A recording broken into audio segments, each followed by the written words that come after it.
Good morning प्रिय दर्शकों। तो अभी हाजिर हुए हैं आपके सामने हिमाचल प्रदेश की सुबह की ताज़ा खबरों के साथ। तो इससे पहले खबरों को विस्तार से जाने आपसे निवेदन रहेगा, कृपया चैनल को अभी सब्सक्राइब करें। तो पेश है आज सुबह के मुख्य समाचार। टैक्स कटौती के बाद भी राहत नहीं, 3000 रोजाना वसूली, विंटर सीजन पर संकट। सरकार की ओर से बाहरी राज्यों के टूरिस्ट वाहनों पर लगाए गए टैक्स में कटौती के फैसले के बावजूद राहत नहीं मिल पाई है। उप मुख्यमंत्री मुकेश अग्निहोत्री के निर्देशों पर 2 नवंबर को बाहरी राज्यों के टूरिस्ट वाहनों पर विशेष पथ कर 3000 रुपये से घटाकर 500 रुपये रोजाना करने के निर्देश जारी हुए थे। वहीं बाहरी राज्यों के पर्यटक वाहनों से दोहरे टैक्स की वसूली अभी भी जारी है। बता दें, सरकार के आदेश 1 दिसंबर से लागू होने हैं। राहत न मिलने से एडवांस बुकिंग प्रभावित हो रही है। दुर्गा पूजा और दिवाली टूरिस्ट सीजन के बाद अब विंटर टूरिस्ट सीजन पर भी संकट खड़ा हो गया है। हिमाचल में पर्यटक वाहनों पर लगाए गए दोहरे टैक्स से पर्यटन उद्योग को भारी नुकसान उठाना पड़ रहा है। लोगों को ठगने के लिए बनाया 4 करोड़ से सॉफ्टवेयर मेरिट के इंजीनियर को सौंपा था काम। क्रिप्टो करेंसी में निवेश का झांसा देकर लोगों को ठगने के लिए आरोपियों ने 4 करोड़ रुपए से तो सॉफ्टवेयर तैयार किया था। मेरिट के इंजीनियर के साथ मिलकर सॉफ्टवेयर तैयार बनाया गया। सॉफ्टवेयर को अपडेट करने का काम भी इंजीनियर को दिया गया था।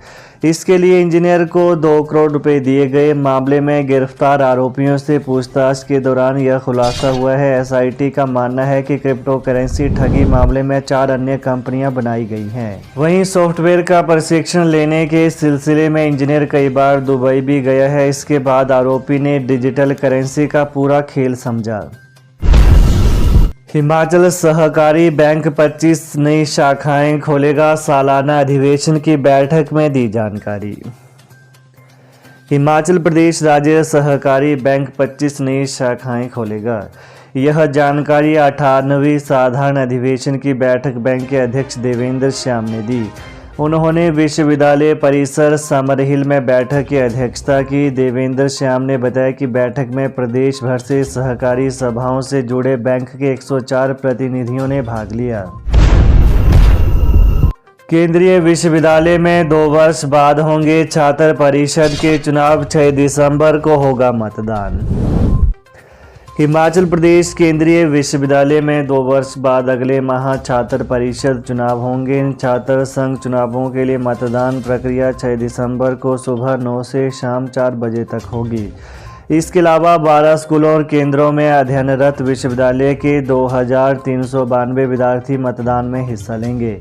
केंद्रीय विश्वविद्यालय में पिछले वर्ष छात्र परिषद के चुनाव नहीं हुए थे। इस बार शैक्षणिक सत्र 2023-24 में छात्र परिषद के चुनाव होने जा रहे हैं। एचआरटीसी बस में ऑनलाइन बुक करने पर भी नहीं दी सीट, फर्श पर बिठाया बच्चा। ऑनलाइन सीट बुक होने के बावजूद भी सवारियों को सीट नहीं मिल रही है। इससे परिवहन निगम के परिचालक की कार्यप्रणाली पर सवाल खड़े हो गए हैं। वहीं बदाह निवासी सुमन रावत ने आरोप लगाया है कि वो गत दिन आनी से कुल्लू के लिए बस में बैठी थी। इसके लिए उन्होंने ऑनलाइन टिकट भी बुक करवाया था। इसके तहत उन्हें 15 व 16 नंबर बस की सीट मिली थी, लेकिन रास्ते में परिचालक ने किसी दूसरी सवारी को बैठा दिया, जिस कारण बच्चे को मजबूरन फर्श पर बैठाना पड़ा तथा गंतव्य तक पहुंचने के दौरान काफ़ी परेशान होना पड़ा। उधर अड्डा प्रभारी कुल्लू मनोज कुमार ने कहा कि मामला मेरे ध्यान में नहीं है, अगर ऐसा है तो इसकी छानबीन की जाएगी। स्मार्ट मीटर के चक्कर में फंसा बिजली बोर्ड। मंडी में सामान्य मीटरों की कमी से लटके आवेदन, उपभोक्ता परेशान। स्मार्ट मीटर खरीद योजना के चक्कर में हिमाचल भर में विद्युत उपभोक्ता परेशान हो रहे हैं।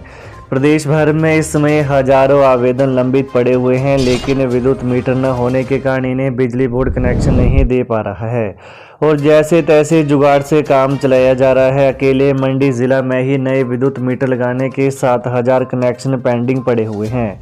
ऐसे ही हालात पूरे प्रदेश में बने हुए हैं। हिमाचल प्रदेश में विद्युत बोर्ड मीटरों की कमी से जूझ रहा है। मुकेश अग्निहोत्री ने विपक्षी दल पर कसा तंज, कहा गुटों में बंटी है प्रदेश भाजपा।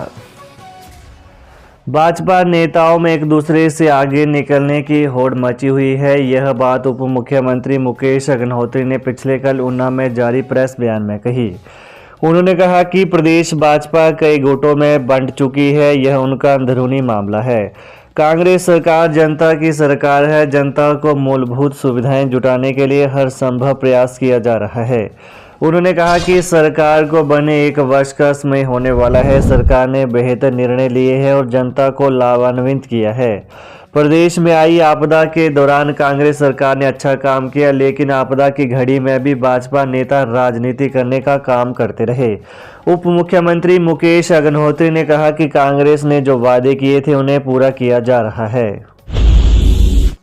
25 नवंबर को शिमला में डेरा डालेंगे मनरेगा मजदूर, सरकार से मांगे पूरी करने की लगाएंगे गुहार। शिमला में इस माह 25, 26 व 27 नवंबर को मजदूरों और किसानों का महापड़ाव आयोजित किया जाएगा, जिसमें प्रदेश व केंद्र सरकार से मांगे पूरी करने को लेकर गुहार लगाई जाएगी। 25 नवंबर को मनरेगा मजदूर, आपदा प्रभावित व किसान, 26 नवंबर को आंगनबाड़ी, मिड डे मील और आशा वर्कर्स तथा 27 नवंबर को रेहड़ी फड़ी व आउटसोर्स मजदूर भाग लेंगे। वहीं यह जानकारी सीटू के मंडी जिले के अध्यक्ष भूपेंद्र सिंह ने पिछले कल मंडी में संपन्न हुए सीटू के 2 दिवसीय प्रशिक्षण शिविर के मौके पर दी।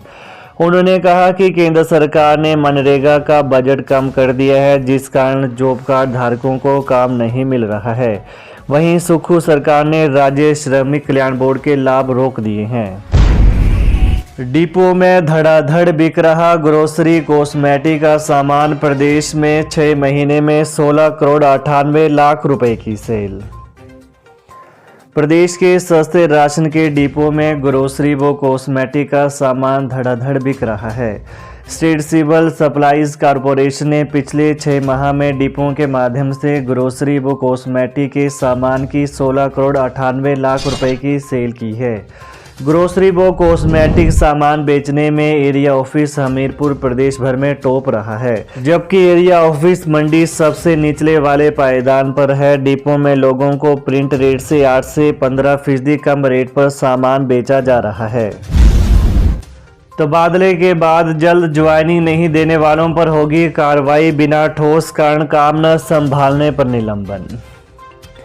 HRTC में तबादले के बाद समय पर ज्वाइनिंग न करने वाले कर्मचारियों पर विभागीय कार्रवाई होगी।